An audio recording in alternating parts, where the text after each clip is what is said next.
దేవునికి మరొకసారి కృతజ్ఞతాస్తుతులు తెలియపరచుకుంటూ చేరువచ్చిన మీ అందరికీ కూడా క్రీస్తు ప్రభు నామమున వందనాలు తెలియపరచుకుంటున్నామండి. అందరికి కూడా వందనాలు. ఈ రోజున గ్రంథంలో నుంచి కొన్ని మాటలు మనం నేర్చుకోవడానికి ప్రయత్నం చేద్దాము. ఈరోజు మనం నేర్చుకోబోయే పాఠ్యాంశం పేరు ఆశీర్వాదమునకు వారసులు అవటానికి ఏం చేయాలి అనే విషయాన్ని గురించి ఆలోచించేద్దాం. ఆశీర్వాదమునకు వారసులు అవటానికి ఏం చేయాలి అనే దాని గురించి ఆలోచించేద్దాం. ఆశీర్వాదం అంటే లోకంలో అనుకునే ఆశీర్వాదాలు వేరు, దేవుడిచ్చే ఆశీర్వాదము వేరు. దేవుడు ఎవరెవరిని ఏ విధంగా ఆశీర్వదించాడో, ఎవరెవరికి ఏ దేవుళ్ళు ఇచ్చాడో అనేది గ్రంథం మనకి తెలియపరుస్తుంది. అలాగే దేవుడు ఆశీర్వాదం ఇవ్వడానికి గల కారణాలు కూడా చెప్తూ ఉంటాడు. అలాగే గ్రంథంలో కొంతమంది భక్తుల్ని దేవుడు ఆశీర్వదించినట్లుగా, ఆశీర్వాదం అంటే మనతోనే కాకుండా మన తర్వాత మన తరాలకు కూడా దాన్ని పొందేటట్లుగా దేవుడు ఇవ్వడం అనేది జరుగుతుంది. అందుకని ఒక విషయం మనం చదువుకొని దేవుని యొక్క వాక్యాన్ని మనం ధ్యానం చేసుకున్నాం. దినవృత్తాంతం 2వ గ్రంథము 26వ అధ్యాయము 5వ వచనం ఇక్కడ మనం చదువుకున్నట్లయితే, ఇక్కడ ఉజియా అనే ఇశ్రాయేలు యొక్క రాజు మనకి కనిపిస్తూ ఉంటాడు. దినవృత్తాంతం 2వ గ్రంథము 26వ అధ్యాయము 5వ వచనము. పాత నిబంధన గ్రంథంలో 380 నెంబర్ పేజీ నెంబర్ 380. దేవుని ప్రత్యక్షత విషయమందు తెలివి కలిగిన జకరయ్య దినములలో అతడు దేవుని ఆశ్రయించెను. అతడు యెహోవాను ఆశ్రయించినంత కాలము దేవుడు అతనిని వర్ధిల్ల చేసెను అనే విషయాన్ని చదువుకుంటూ ఉంటాము. అంటే జకరయ్య ప్రవక్తగా ఉన్నాడు, దేవుని యొక్క ప్రత్యక్షతను తెలుపరుస్తున్నాడు. ఉజియా అనే ఆయన ఇశ్రాయేలు యొక్క రాజుగా ఉన్నాడు. ఆయన ఏం చేశాడు అంటే దేవుని ఆశ్రయించి ఆయన ఉన్నంతకాలం కూడా దేవుని యొక్క మాటకు లోబడి జీవించినట్లుగా మనము చూస్తూ ఉంటాము. అప్పుడు దేవుడు ఆయన్ని అధికంగా ఆశీర్వదించినట్లుగా, వర్ధిల్ల చేసినట్లుగా మనము చదువుకుంటూ ఉంటాము. ఇప్పుడు ఇదే దినవృత్తాంతాల గ్రంథంలోనే 4 సంఘటనలు మనం చూద్దాము. పాత నిబంధన గ్రంథంలో వర్ధిల్లటానికి కారణం ఏంటో, వర్ధిల్లకపోవడానికి కారణం ఏంటో అక్కడే మనకి తెలియపరుస్తుంటాడు. 4 సంఘటనలు జ్ఞాపకం చేసుకొని వాటిని కొత్త నిబంధనకు అన్వయించుకొని ఈనాడు మనం ఎలా ఉండాలో అనే విషయాల గురించి ఆలోచించేద్దాం. ఎందుకంటే పాత నిబంధన అంతా కూడా మనకి బోధ కలుగు నిమిత్తము, బుద్ధి కలుగు నిమిత్తము రాయబడింది. దాన్ని మనం తెలుసుకొని దాన్ని అన్వయించుకొని మన జీవితాలను మార్చుకొని మనం అలా ఉండకూడదు అనేది దేవుని యొక్క ఉద్దేశం కనుక వాటిని మనము ఆలోచించేద్దాం. ఇప్పుడు దినవృత్తాంతం 2వ గ్రంథంలోనే 24వ అధ్యాయంలో మనం ఒక సంఘటన చదువుకుంటే, అక్కడ 24వ అధ్యాయము 21 వచ్చిన మనం చదువుకుంటే 24వ అధ్యాయము 21 వచ్చినలు. అప్పుడు దేవుని ఆత్మ యాజకుడగు యెహోయాదా కుమారుడైన జకరయ్య మీదకి రాగా అతడు జనుల ఎదుట నిలువబడి, మీరెందుకు యెహోవా ఆజ్ఞను మీరుచున్నారు, మీరు వర్ధిల్లరు అనే విషయాన్ని చెబుతూ ఉన్నాడు. ఇందాక 26:5లో అక్కడ ఉజియా ఏం చేశాడంట, వర్ధిల్లుచుండెను అనే విషయాన్ని చెప్పాడు. ఇక్కడ ఏమని తెలియపరుస్తుంటే యెహోయాదా కుమారుడు ఈయనే జకయ్య ఏమన్నాడంటే మీరు వర్ధిల్లరు అనే విషయాన్ని చెబుతున్నాడు. ఎందుకు వర్ధిల్లరు అంటే అక్కడే మనకు తెలియపరుస్తుంటాడు, మీరు యెహోవాను విసర్జించితిరి గనుక. ఏంటంట, దేవుని విసర్జించారు కనుకనే దేవుడు వాళ్ళు ఏం చేసింటే వర్ధిల్ల చేయట్లేదు అనే విషయాన్ని చెబుతూ ఉన్నాడు. మనము 15వ వచనం నుంచి కనుక మనం చదువుకుంటే, వాళ్ళు ఎనిమిని విసర్జించారు దేవుని అంటే, వాళ్ళు పితరుల దేవుణ్ణి కాకోకుండా అన్య దేవతల్ని పూజించి వాటికి నమస్కారం చేసి దేవుని విసర్జించినట్లుగా మనము చూస్తూ ఉంటాము. అంటే హిజ్కియా ఇక్కడ ఈ జకయ్య అనే ఆయన ప్రవక్తగా ఉన్నాడు. ఆయన దేవుని యొక్క మాట చెప్పినందుకు కింద వచ్చిన మీరు చదువుకుంటే అతన్ని చంపినట్లుగా మనం చూస్తూ ఉంటాము. ఏం చేశారంట, దేవుని యొక్క మాటను చెప్పినందుకు జకయ్య అనే ఆయన్ని చంపినట్లుగా మనము చూస్తూ ఉన్నాము. తప్పు చెప్పాడు ఆయన, ఏమన్నా కల్పించాడని చెప్పాడా? అబద్ధ ప్రవక్తలా చెప్పాడా? దేవుని ఆత్మ అతని మీదకి వచ్చినప్పుడు దేవుని యొక్క ప్రేరణ ద్వారా, ఆయన ఆత్మ ద్వారా ఆయన ఏమని పలికాడంటే, దేవుడు మిమ్మల్ని విసర్జించున్నాడు, మీరు వర్ధిల్లరు, ఎందుకంటే మీరు దేవుణ్ణి లక్ష్య పెట్టలేదు, మీరు దేవుని విడిచిపెట్టారనే విషయాన్ని అక్కడ ఆయన తెలియపరిచినందుకు వాళ్ళు ఏం చేశారంటే జకర్యాని చంపినట్లుగా మనము చూస్తూ ఉన్నాం. రెండో విషయం మనం ఆలోచన చేసినప్పుడు అదే దినవృత్తాంతంలో 29వ అధ్యాయము 11 వచనం మనం చదువుకుందాం. 29:11 నా కుమారులారా తనకు పరిచారకులయ్యుండి ధూపం వేచుండుటకును తన సన్నిధిని నిలుచుటకును తనకు పరిచర్య చేయుటకును యెహోవా మిమ్మును ఏర్పరచుకొనెను గనుక మీరు అశ్రద్ధ చేయకుడి. ఇక్కడ ఏమని తెలియపరుస్తున్నాడు అనేది మనం చూసినట్టయితే హిజ్కియా రాజుగా ఉన్నాడు. ఆయన ఏమంటున్నాడంటే, మనం 1వ వచనం నుంచి మనం చదువుకుంటే అక్కడ సందర్భం ఏంటంటే, లేవీయుల్ని దేవుడు యాజకులుగా ఏర్పాటు చేసుకున్నాడు. దేవుని మందిరంలో సేవ చేయడానికి దేవుడు యాజకుల్ని లేవీలుగా అవకాశాన్ని ఇచ్చాడు. ఇచ్చినప్పుడు వీళ్ళు ఏం చేస్తారంటే దేవుని పనిని అశ్రద్ధగా చేస్తున్నారు, నిర్లక్ష్యాన్ని చూపిస్తున్నారు. వెళ్దాములే, చేద్దాములే అన్నట్లుగా వీళ్ళు అశ్రద్ధ చూపుతున్నారు కాబట్టి, నిర్లక్ష్యంగా ఉన్నారు కాబట్టి వాళ్ళని ఏం చేశారంటే అక్కడ ఏమన్నాడు హిజ్కియా గారు, వాళ్ళని హెచ్చరిస్తున్నట్లుగా మనము చూస్తున్నాం. మీరు దేవుని పనిని అశ్రద్ధగా చేయమాకండి.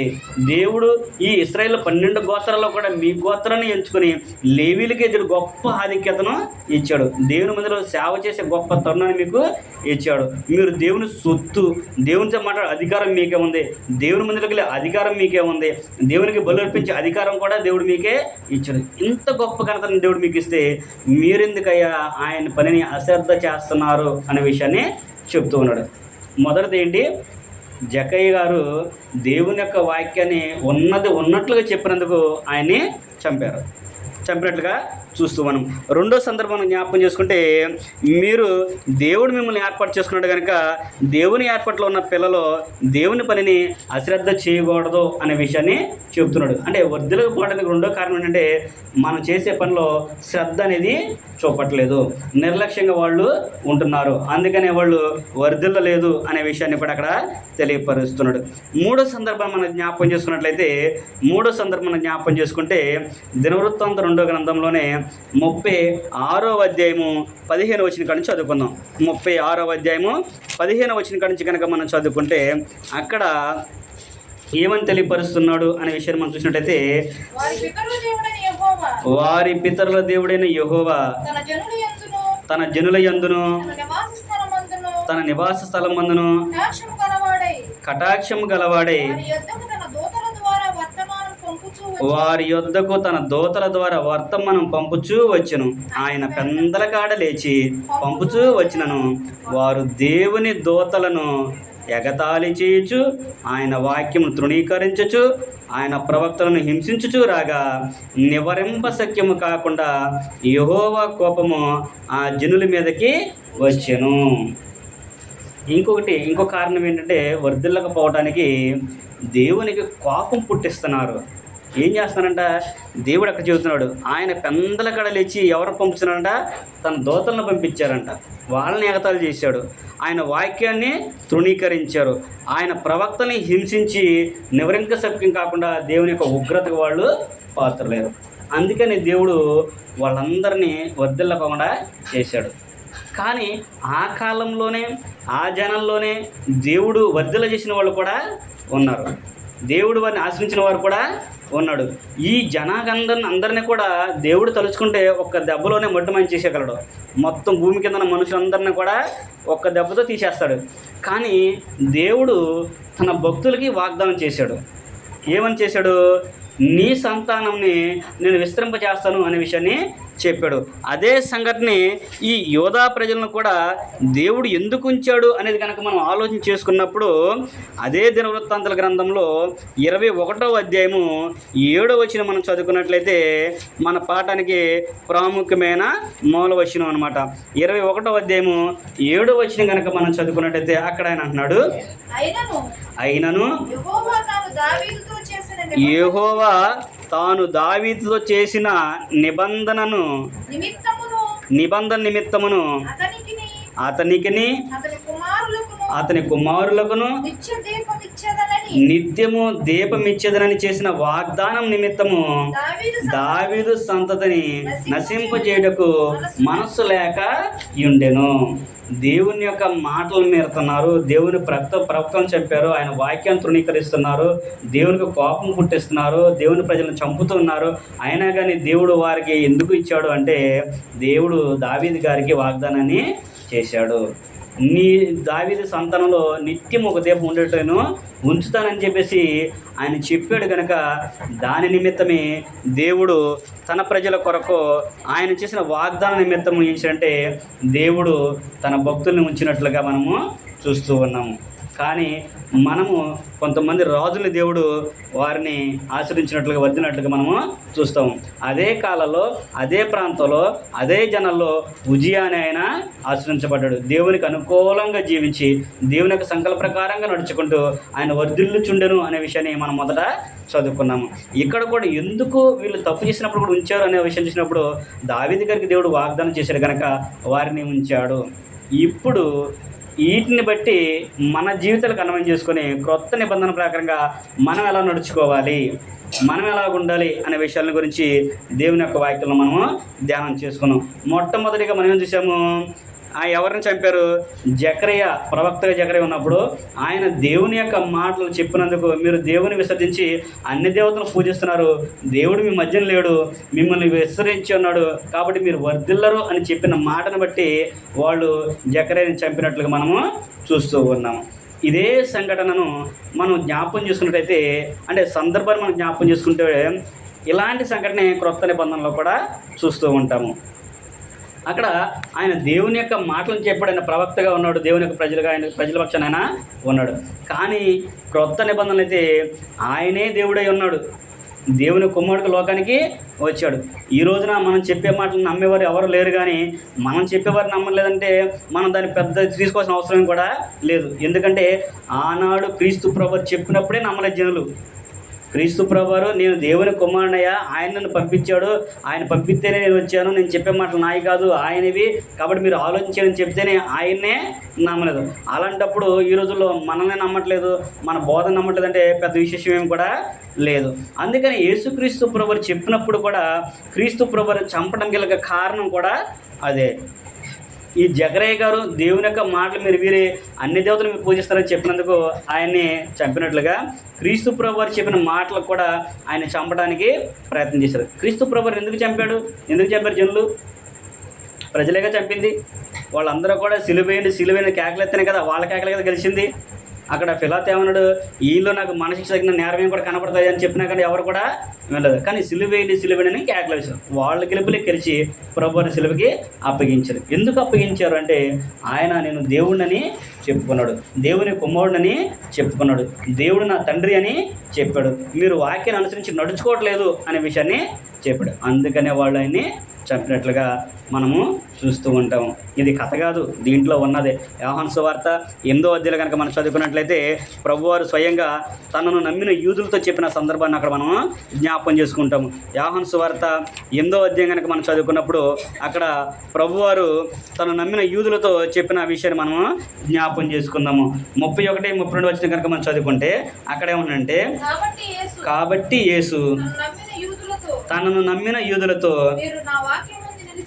మీరు నా వాక్యం ముందు నిలిచిన వారైతే నిజముగా నాకు శిష్యులయ్యుండి సత్యమును గ్రహించెదరు, అప్పుడు సత్యం మిమ్మల్ని స్వతంత్రులుగా చేయనని చెప్పగా, అప్పుడు వాళ్ళందరూ ఏమన్నారు, మేము ఎప్పుడు దాసులంగా ఉండలేదే, మేము అబ్రహాము సంతానం కదా, మమ్మల్ని నువ్వు ఎట్టడిపిస్తావు అని చెప్పేసి వాళ్ళు అడిగినట్లుగా మనము చూస్తూ ఉంటాము. కానీ వాస్తవానికి వాళ్ళు దాసులుగా ఉండలేదా?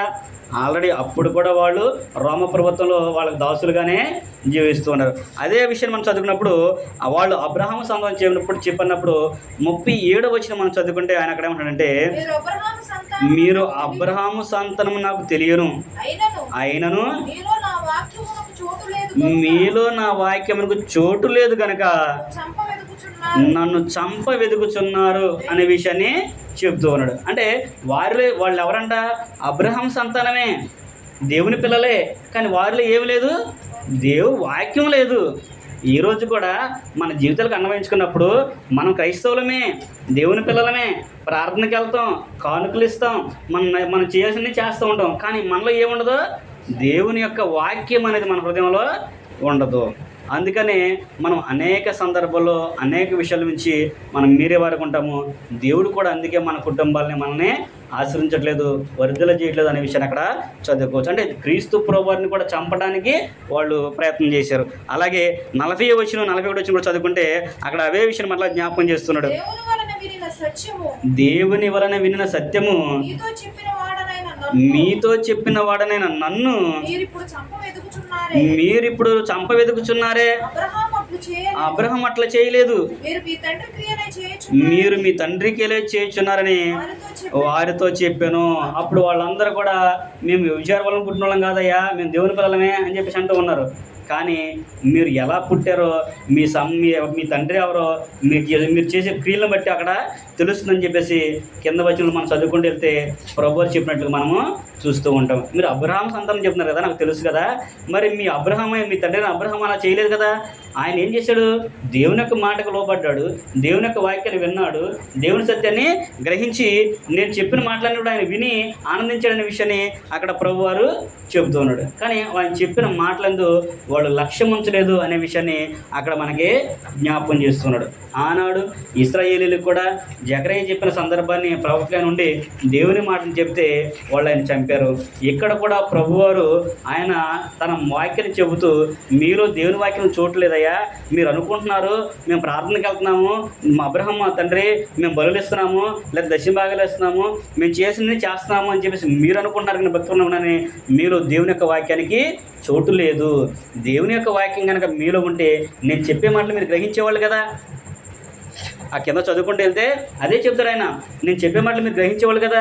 మీ తండ్రి దేవుడు చెప్పాడు కదా, మన తండ్రి చెప్పాడు కదా మీకు పూర్వం దేవుడి ద్వారా దావీదు గారు తెలియపరిచాడు కదా, నా వంటి ఒక ప్రవక్తను దేవుడు మీలో నుంచి పుట్టేస్తారని చెప్పాడు కదా, మీరందరూ ఆయన మాటలని చెప్పాడు కదా, మోషే గారి ద్వారా చెప్పించారు కదా.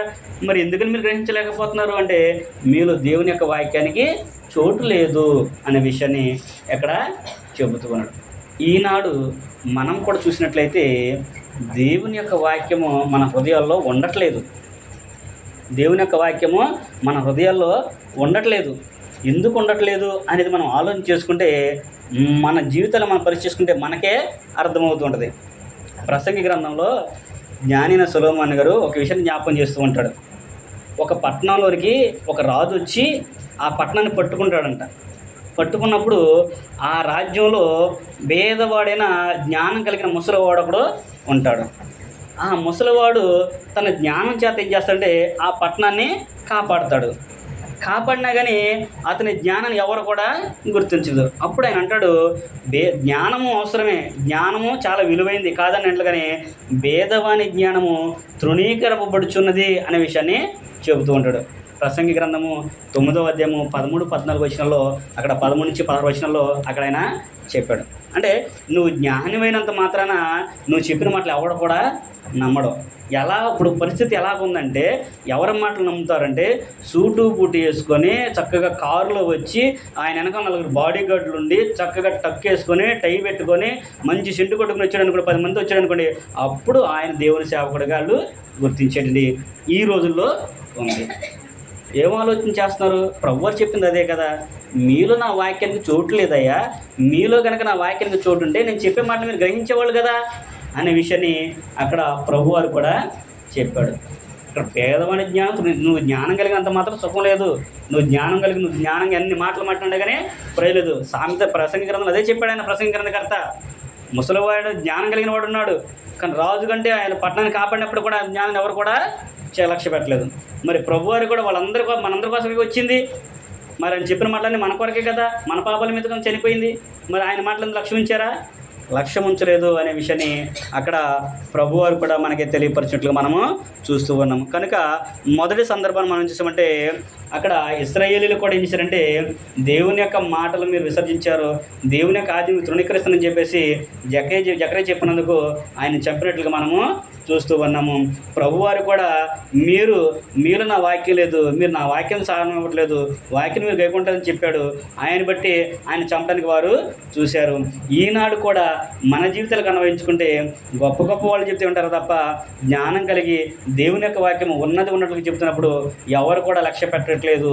కాబట్టి మనల్ని మనమే పరిశీలన చేసుకుని ఏది సత్యమో ఏది అసత్యమో గ్రహించాల్సినటువంటి అవకాశము అవసరత మనకుంది అనేది ఇక్కడ తెలియపరుస్తూ ఉన్నాడు.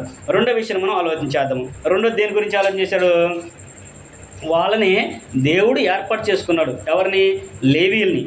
లేవీల్ని యాజకత్వం చేయడానికి ఏర్పాటు చేసుకున్నాడు.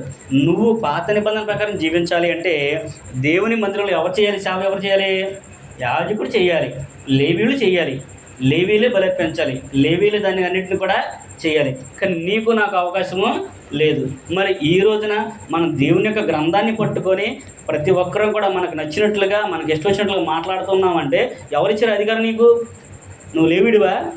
ఇశ్రాయేలీయుడివా? లేకపోతే నువ్వు ఏ గోత్రం సంబంధించిన వాడివి కాదు.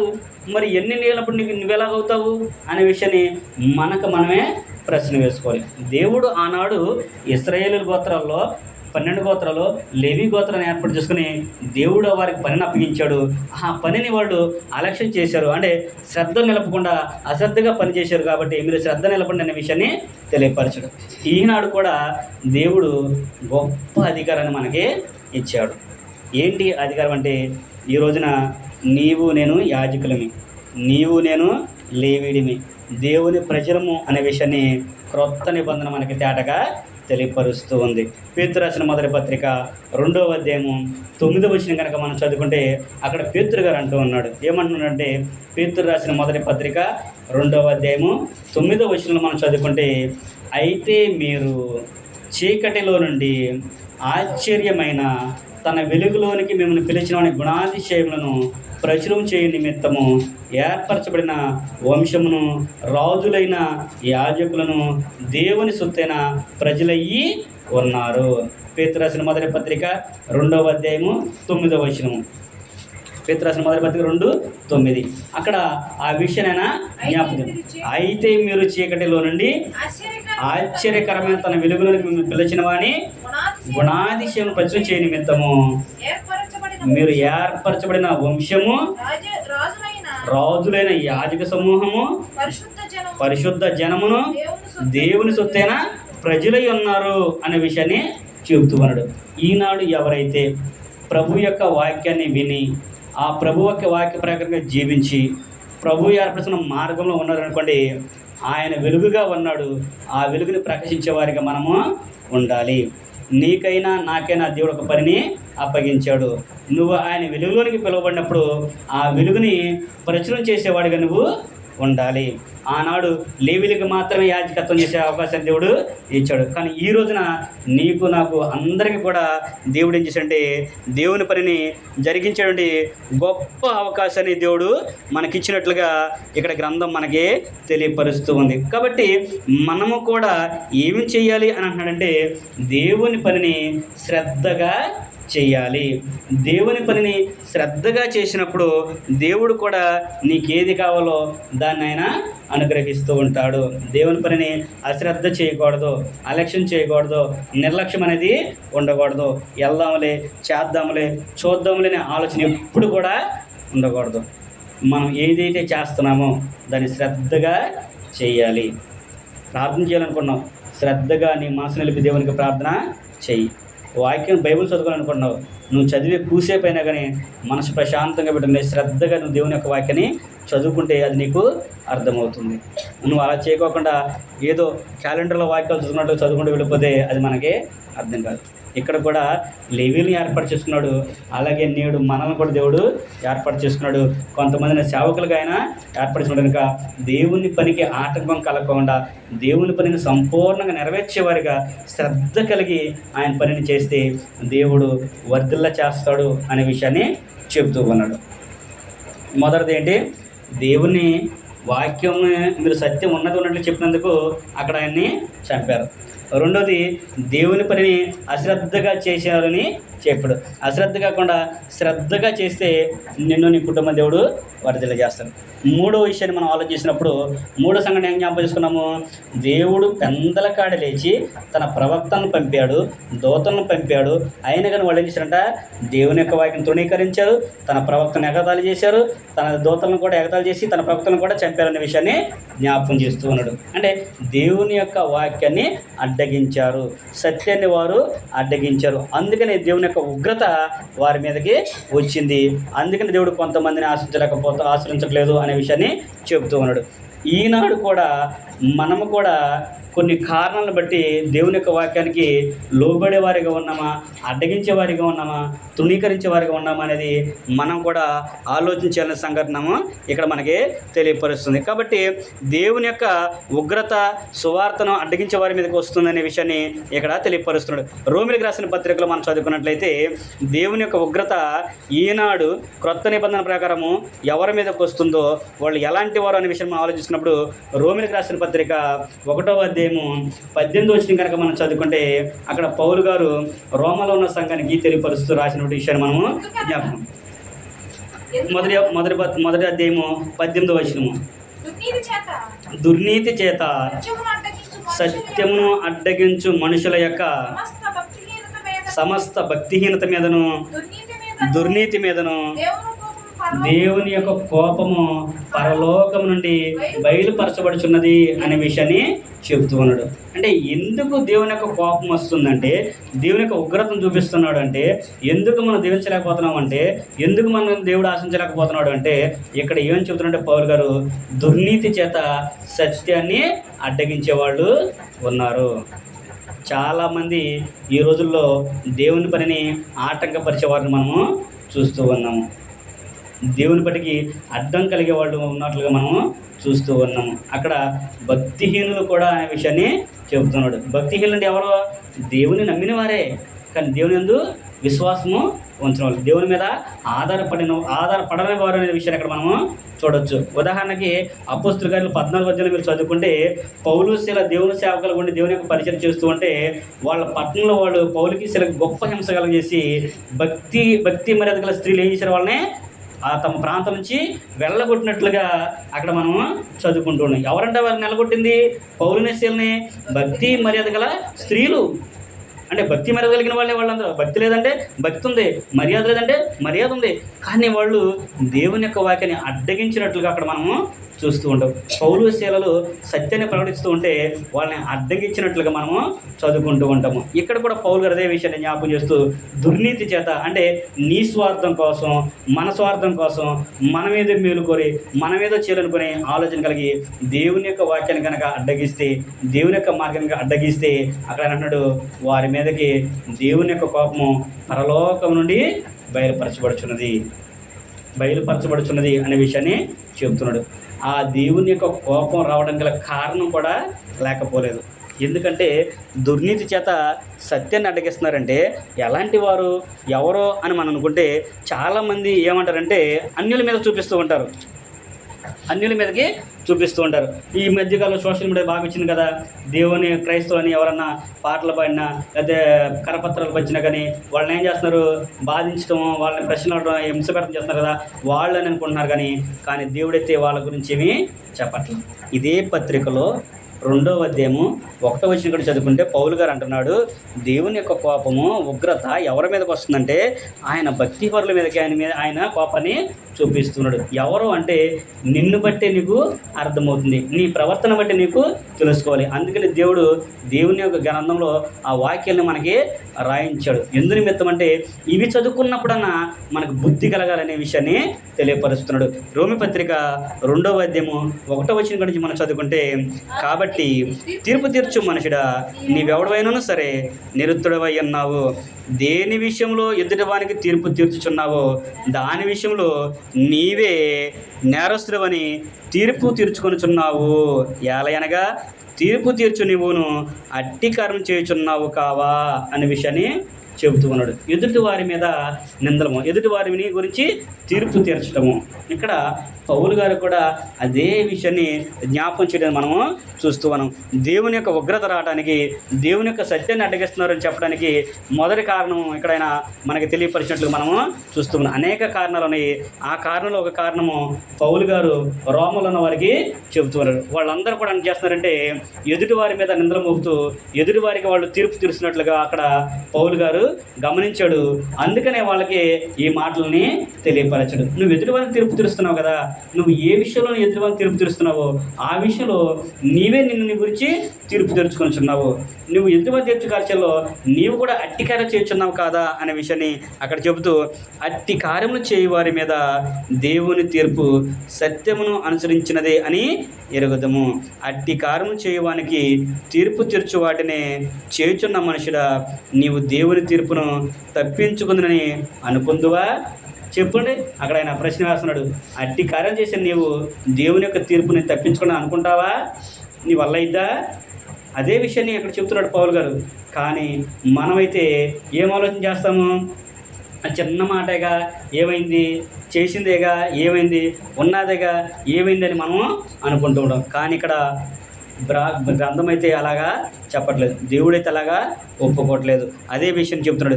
దేవుని యొక్క తీర్పు నువ్వు తప్పించుకుంటావా, లేదా దేవుని అనుగ్రహము మారు మనసు పొందుటకు నిన్ను ప్రేరేపించుదని ఎరుగక ఆయన అనుగ్రహేశ్వర్యమును సహనమును దీర్ఘశాంతమును తుణీకరిస్తావా? కానీ దేవుడు నీకు అవకాశం ఇస్తున్నాడంటే నువ్వు మారు మనసు పొందుతావని దేవుడు నీకు అవకాశం ఇస్తున్నాడు. నువ్వు ఎదుటివారి మీద నిందలేకుంటావని నీకు అవకాశం ఇస్తున్నాడు. ఎదుటివారికి తీర్పు తీర్చుకుంటూ ఉంటావని నీకు అవకాశం ఇస్తున్నాడు.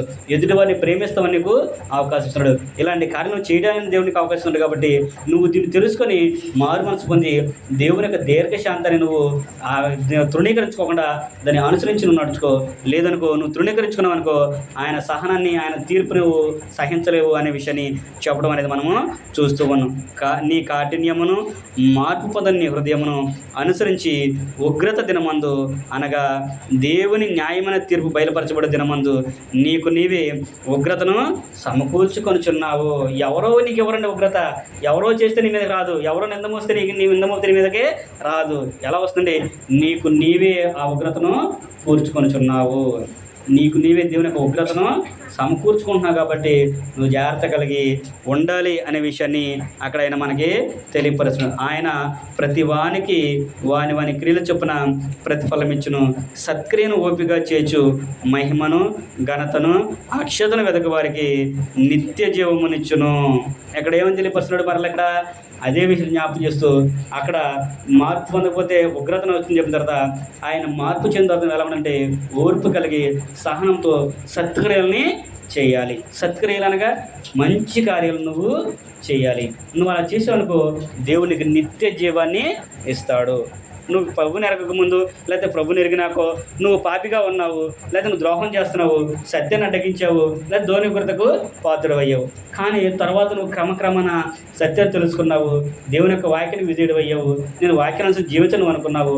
అప్పుడు నువ్వు మారు మనసును పొంది మరలా మార్పు చెంది నువ్వు దేవుని యొక్క వాక్యాన్ని విధేయుడు అయ్యి సత్క్రియను ఓపికగా చేసావు అనుకో, అప్పుడు నీకు నిత్య జీవాన్ని ఇస్తాను అనే విషయాన్ని చెబుతున్నాడు. ఇక్కడ కింద చదువుకుంటూ వెళ్తే ఆయన యూదుడని లేదు, ఎవరని కూడా భేదం అనేది లేదు, దాసుడని లేదు, ఎవరు కూడా లేదు, అందరికి కూడా ఆయన సమానంగా తీర్పు తీరుస్తాడు అనే విషయాన్ని చెబుతూ ప్రతి ఆత్మను కూడా దేవుడు మహిమకు ఘనతకు తీసుకొస్తాడు, సమాధానపరుస్తాడు అనే విషయాన్ని చెబుతూ దేవునికి పక్షపాతము లేదు అనే విషయాన్ని కూడా చెప్తూ ఉన్నాడు. అంటే దేవునికి ఏముండదంట? పక్షపాతం అనేది లేదు అనే విషయాన్ని కూడా అక్కడ పౌలు గారు రోమలోని సంఘం ద్వారా మనకి తెలియపరుస్తున్నాడు. అంటే దేవుని యొక్క ఉగ్రత, దేవుని యొక్క రౌద్రాన్ని తప్పించుకోవాలంటే నువ్వేంటంటే సత్క్రియలను ఓపికగా చేయాలి. దేవుని యొక్క వాక్యాన్ని సత్యాన్ని గ్రహించి మార్పు అనేది చెందాలి. నువ్వు ఎప్పుడైతే మార్పు చెందుతావో, దేవుని యొక్క వాక్యానికి ఎప్పుడైతే నువ్వు విధేయుడు అవుతావో అప్పుడు నీ మనసులో దేవుని యొక్క వాక్యానికి స్థానం ఉంటుంది. అప్పుడు దేవుడు కూడా నీకు చేసిన ప్రతి విషయాన్ని కూడా ఆయన జరిగిస్తాడనే విషయాన్ని అక్కడ మనకి తెలియపరుస్తాడు. అందుకని ఏమంటున్నాడంటే దేవుడు మన పట్ల దీర్ఘశాంతం గలవాడే ఉన్నాడనే విషయాన్ని చెబుతూ ఉన్నాడు. పేతురు రాసిన మొదటి పత్రిక 2వ పత్రికలో 3వ అధ్యాయము 8-9 వచ్చిన కనుక మనం చదువుకుంటే అక్కడ కూడా ఇదే సంగతిని మనకి జ్ఞాపకం చేస్తున్నాడు. పేతురు రాసిన 2వ పత్రిక 3వ అధ్యాయము 8-9 మనం చదువుకుంటే, ప్రియులారా, ప్రియులారా ఒక సంగతి మర్చిపోకుడి. ఒక్క సంగతి మర్చిపోమాకండి. ఏమనగా ఏమనగా ప్రభు దృష్టికి ఒక దినము 1000 సంవత్సరముల వలెను, 1000 సంవత్సరముల వలెను, 1000 సంవత్సరములు 1000 సంవత్సరములు ఒక దినము వలె ఒక దినము వలె ఉన్నవి. కొందరు ఆలస్యమని ఎంచుకున్నట్లు ప్రభు తన వాగ్దానం గురించి ఆలస్యం చేయవాడు కాడు గాని ఎవరును నశించుకోవడం ఇష్టం లేక అందరూ మారు మనసు పొందాలని దీర్ఘశాంతం గలవాడై ఉన్నాడని చెప్పేసి చెబుతూ ఉన్నాడు. అంటే ప్రభువారు దృష్టికి ఎలా ఉన్నాయంట, సంవత్సరాలు నువ్వు గతించవద్దని అనుకున్నావు, కానీ నువ్వు ఒకటే గుర్తుపెట్టుకో, నువ్వు జాగ్రత్త కలిగి ఉండు, నువ్వు మారు మనసు పొందని దేవుడిను కోరుకుంటున్నాడు. కాబట్టి నువ్వు మార్పు చెందు, ఇది దేవుని యొక్క కోరిక. నీ మనసును మార్చుకో అనే విషయాన్ని అక్కడ పేతురు గారు కూడా మనకి తెలియపరుస్తున్నాడు. మార్పు చెందాలి, మారు మనసు పొందాలనేది దేవుని యొక్క కోరిక అనే విషయాన్ని కూడా గ్రంథం మనకి తెలియపరుస్తుంది. దేవునికి మన పట్ల ఉన్న ఇష్టాల్లో ఒక ఇష్టం ఏంటంటే ప్రతి ఒక్కరూ కూడా సత్యం గురించిన అనుభవ జ్ఞానము పొందాలి, మారు మనసు అనేది పొందాలి అనే విషయాన్ని దేవుడు కోరుకుంటూ ఉన్నాడు. తిమోతి రాసిన 1వ పత్రిక 2వ అధ్యాయము 4వ వచనం మనం చదువుకుంటే అక్కడ ఆయన అదే మనకి తెలియపరుస్తున్నాడు. ఆయన అందరూ మారు మనసు పొందాలని, సత్యం గురించిన అనుభవజ్ఞానం గలవారై ఉండాలని హెచ్చరించుచున్నాడు అనే విషయాన్ని అక్కడ పౌలు గారు తిమోతి రాసిన 1వ పత్రిక 2వ అధ్యాయము 4వ వచనంలో మనకి తెలియపరిచినట్లుగా మనము చూస్తూ ఉన్నాము. కనుక మారు మనసు అనేది రావాలి, మార్పు అనేది చెందాలి. నువ్వు ఎప్పుడైతే మార్పు చెందుతావో, ఎప్పుడైతే నీ మనసును మార్చుకుంటావో, నువ్వు ఎప్పుడైతే దేవుని యొక్క వాక్యానికి చోటిస్తావో అప్పుడు నీ నోట నుండి కూడా దేవుని యొక్క మాటలే వస్తాయి. అప్పుడు నువ్వు ఎక్కడున్నా సరే, నువ్వు ఇంట్లో ఉన్నా, సంఘంలో ఉన్నా, సమాజంలో ఉన్నా, బయట ఉన్నా, ఎక్కడున్నా కానీ నువ్వేం చేస్తావంటే దేవుని మాటలనే పలుకుతావు. శ్రేష్టమైన అనుకూల వచనం నువ్వు పలుకుతావు.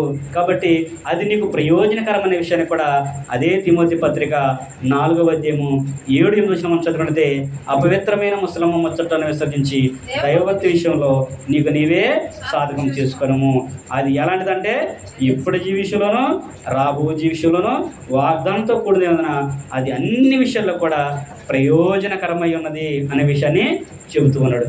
నువ్వు ఇంట్లో కూర్చొని మాట్లాడుకున్నా, బయట కూర్చొని మాట్లాడుకున్నా, సమాజంలో కూర్చొని మాట్లాడుకున్నా, సంఘంలో కూర్చొని మాట్లాడుకున్నా, నువ్వు ఎక్కడ మాట్లాడుకున్నా కానీ దేవుని యొక్క మాటలో మాట్లాడుకుంటే అవి నీకు నిత్య జీవానికి నడిపించడానికి వారధిగా అవి ఉంటవి.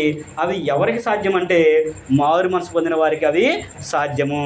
భక్తి పరులని చెప్పుకునే వారికి అది సాధ్యము కాదు, భక్తిగా జీవించే వారికి అది సాధ్యము అనే విషయాన్ని కూడా ఇక్కడ దేవుని యొక్క వాక్యం మనకి తెలియపరుస్తుంది.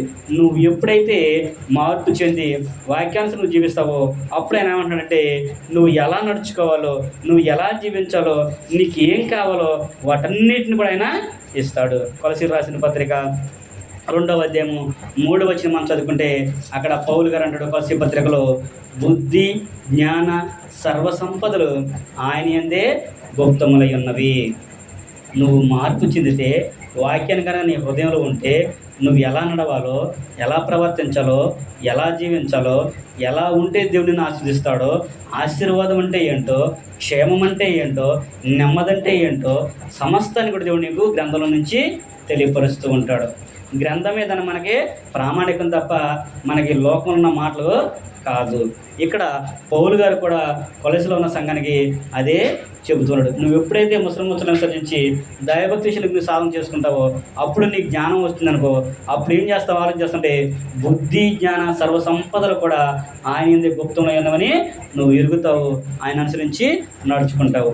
అప్పుడు నీకు కావాల్సిన వీటన్నిటిని కూడా దేవుడు నిన్ను, నీ కుటుంబాన్ని కూడా దీవిస్తాడు అనే విషయాన్ని కూడా దేవుని యొక్క వాక్యం మనకి తెలియపరుస్తుంది. కాబట్టి ఎప్పటి వరకు కూడా మనం ఏం చూసామంటే ఆశీర్వాదానికి వారసులు అవడానికి ఏం చేయాలి అనే విషయాన్ని గురించి ఆలోచించాం. అందులో ప్రాముఖ్యంగా దేవుడు దావీదు గారికి వాగ్దానాన్ని ఇచ్చాడు, ఆయన కుటుంబాన్ని వర్ధల చేస్తానన్నాడు, ఆశీర్వదిస్తాననే విషయాన్ని చెప్పాడు.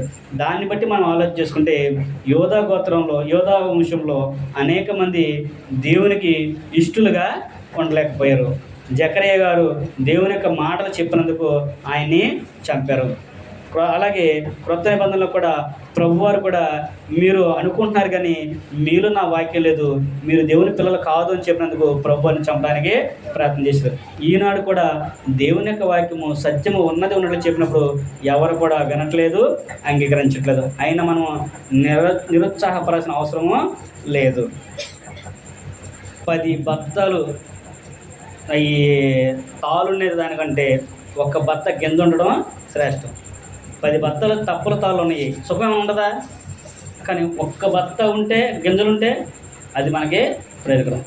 100 మంది, లక్షల మంది, వేల మంది ఉన్నప్పుడు కూడా నీలో వాక్యం లేనప్పుడు ఆ ప్రయోజనం కూడా లేదు. 10 మంది ఉన్నా, 5గురు ఉన్నా కానీ వాక్యానుసారంగా జీవించాలనుకోండి, అది నీకు, నీ కుటుంబానికి క్షేమం అనే విషయాన్ని దేవుడి వాక్యం మనకి తెలుస్తుంది. ఆ 5గురిని బట్టి దేవుడు పట్టణాన్ని కాపాడుతున్నాడు. సొదొమ గొమొర్రా పట్టణం మనం ఆలోచించాం కదా, అక్కడ 50 మంది ఉంటే నేను కాపాడుతున్నాడు. అయ్యా కాదయ్యా 40 మందే ఉంటారయ్యా అన్నాడు. 40 మందిని పట్టుకుని నేను కాపాడుతాను అన్నాడు. తర్వాత 30 మందినయ్యా అన్నారు. 30 మందిని కూడా నేను కాపాడుతున్నాడు. ధూళి దుమ్ము బూడిదని మరలా తెగించి ఇంకొక మాట మాడుతాను, 5గురు ఉంటారయ్యా అన్నాడు. ఓకే, 5గురు ఉండ సార్ నేను కాపాడినాను అంటే సొదొమ గొమొర్రా పట్టణం నాశనం చేయడానికి కారణం కనీసం ఆ గ్రామంలో 5గురు కూడా భక్తిపరులు లేరు. మరి వాళ్ళందరూ దేవుని ప్రజలేక మరి ఏమైపోయింది? వాళ్ళంతా ఏమైపోయారు? దేవుని వాక్యం లేనప్పుడు, దేవుని వాక్యం లోబడినప్పుడు, వాక్యానుసారం జీవించినప్పుడు నువ్వు ఎంతమంది అంటే ప్రయోజనం ఏంటి? కాబట్టి ఇక్కడ భక్తి విషయం నువ్వు నీ కుటుంబాన్ని దేవుడు ఆశించాలంటే దానికి తగినట్లుగా నువ్వు నడుచుకోవాలి అనే విషయాన్ని అక్కడ మనకి తెలియపరుస్తున్నాడు. కాబట్టి దేవుడు దావీదు గారికి వాగ్దానం చేశాడు. ఆ వాగ్దానంలో హిజ్కియా గారిని మనం చూసాము. 21 మనం 24 చూసాము. ఏమని చెప్పాడంటే ఆయన హృదయపూర్వకంగా దేవుని అనుసరించి నడుచుకున్నాడు కాబట్టి, దేవుని యొక్క మాటకు లోపడ్డాడు కాబట్టి ఆయన వర్ధిల్ల చేశాడనే విషయాన్ని మనము చూసాము. ఈనాడు కూడా నీవు నేను కూడా దేవుని యొక్క ఆజ్ఞలకు లోబడి, దేవుని యొక్క వాగ్దానాలు కనుక మనం ఆలోచన చేసి, దేవుని యొక్క సత్యాన్ని కనుక గ్రహించి, వాక్యానుసారమైన జీవితంలో మనం కనుక జీవిస్తే దేవుడు మనల్ని, మన కుటుంబాలను కూడా ఆశీర్వదిస్తాడు అనే విషయాన్ని చెబుతున్నాడు. దేవుడు కూడా మనం పిలిచి చదువుకున్నాం కదా, ఎక్కడ చదువుకున్నాం? పేతురు రాసిన మొదటి పత్రిక 2వ అధ్యాయం నుంచి చదువుకున్నాం కదా. చీకటిలో నుండి ఆశ్చర్యకరమైన వెలుగులోనికి మిమ్మల్ని పిలిచాడు అన్నాడు. ఎందుకు పిలిచాడు ఆయన? ఎందుకు పిలిచాడు? పని లేక పిలిచాడా? పని ఉంది, పని అప్పగించాడు. ఆ పని నువ్వు చేస్తే ఆయన అంటున్నాడు, ఆశీర్వాదాలకి వారసులు అవడానికి మీరు పిలువబడ్డారయ్యా అనే విషయాన్ని చెప్తూ ఉంటాడు. చివరిగా ఆ వచనం చదువుకుని మనము ముగించుకుందాం. పేతురు రాసినటువంటి 2వ పత్రికలో మనం చదువుకున్నప్పుడు పేతురు రాసిన మొదటి పత్రిక 3వ అధ్యాయము 9వ వచనం కనుక మనం చదువుకుంటే అక్కడ పేతురు గారు అంటున్నాడు, ఆశీర్వాదమునకు వారసులవుటకు మీరు పిలువబడితిరి. చాలు. దేనికంట? ఆశీర్వాదానికి వారసులు అవ్వడానికి మీరు పిలువబడ్డారు. కాబట్టి మీరు ఏం చేయాలంటే సత్యాన్ని అడ్డగించే వారికి మీరు ఉండకూడదు, ఎదుటి వారికి తీర్పు తీర్చే వారికి మీరు ఉండకూడదు, దేవుని యొక్క వాక్యాన్ని తృణీకరించే వారికి మీరు ఉండకూడదు, దేవుని యొక్క మాటలు చెప్పబడినప్పుడు మీరు హేళన చేసేవారిగా, ఎగతాళి చేసేవారిగా ఉండకూడదు. దేవుడు తన ప్రవక్తలను పంపించాడు, మీరు వారిని చంపారు. దేవుని యొక్క ఆజ్ఞను మీరు మీరారు, దేవుని పనిని అశ్రద్ధగా చేశారు. దేవుడు మిమ్మల్ని ఏర్పాటు చేసుకుంటే మీరు దాన్ని కూడా తృణీకరించి నిర్లక్ష్యంగా ఉన్నారు. కాబట్టి మీరు ఆస్వాదించబడలేకపోతున్నారు. నువ్వు ఆశ్రయించబడాలి అంటే వీటన్నిటికీ విరుద్ధంగా నువ్వు జీవించాలి. ఎదుటి వారికి తీర్పు తీర్చకూడదు, సత్క్రియలను ఓపికగా చేయాలి, దేవుని యొక్క వాక్యానికి విధేయతను చూపించాలి, దేవుని యొక్క మాటని హృదయంలో ఉండాలి, దేవుని యొక్క పనిని శ్రద్ధగా చేయాలి. దేవుని పనే కాదు, నువ్వు చేసే ప్రతి పనిని కూడా నువ్వు శ్రద్ధగా చేస్తే దాని ఫలితం నువ్వు పొందుకుంటావు. దేవుని యొక్క వాక్యం వెత్తబడుచున్నప్పుడు, చెబుతున్నప్పుడు నువ్వు శ్రద్ధగా ఆలకించి ఆ వాక్యం అలా ఉన్నదో లేదని పరిశీలన చేసి ఆ ప్రకారంగా నువ్వు జీవించాలి. నువ్వు అలాగా జీవించినప్పుడు దేవుడు కూడా నువ్వు కోరుకున్నట్లుగా నిన్ను, నీ కుటుంబాన్ని కూడా దీవిస్తాడు. దావీదు గారితో అదే చెప్పాడు ఆయన. సమూయేలు 2వ గ్రంథము 7వ అధ్యాయము 29వ వచనం చదువుతుంటే, దేవా నా కుటుంబము నిత్యము నీ సన్నిధిలో ఉండినట్లు నువ్వు ఆస్వాదించావు, నువ్వు దాన్ని దీవించావు, ఆ నా కుటుంబం నిత్యం నీ సన్నిధిలో ఉంటుందనే విషయాన్ని సమూయేలు 2వ గ్రంథము 7వ అధ్యాయము 29వ వచనంలో అక్కడ దావీదు గారు చెప్పినట్లుగా మనము చదువుకుంటూ ఉంటాం. కాబట్టి మనము కూడా మన కుటుంబము నిత్యము దేవుని సన్నిధిలో ఉండాలి అంటే, దేవుని ఆశీర్వాదానికి వారసులం అవ్వాలి అంటే మనలో కూడా దేవుని యొక్క వాక్యం సమృద్ధిగా ఉండాలి, సత్యాన్ని అనుసరించి నడుచుకునే వారిగా ఉండాలి, దేవుని యొక్క మాటలకు విధేయులు అయ్యేవారిగా మన జీవితాలను మనము దిద్దుకోవాలి అనే విషయాన్ని కూడా దేవుని యొక్క వాక్యం అయితే మనకి తెలియపరుస్తుంది. కాబట్టి నీవైనా నేనైనా సరే దేవుని యొక్క వాగ్దానాల కొరకే దేవుడు మనల్ని పిలిచాడు. ఆశీర్వాదానికి వారసం అవ్వడానికి దేవుడు మనల్ని పిలిచాడు.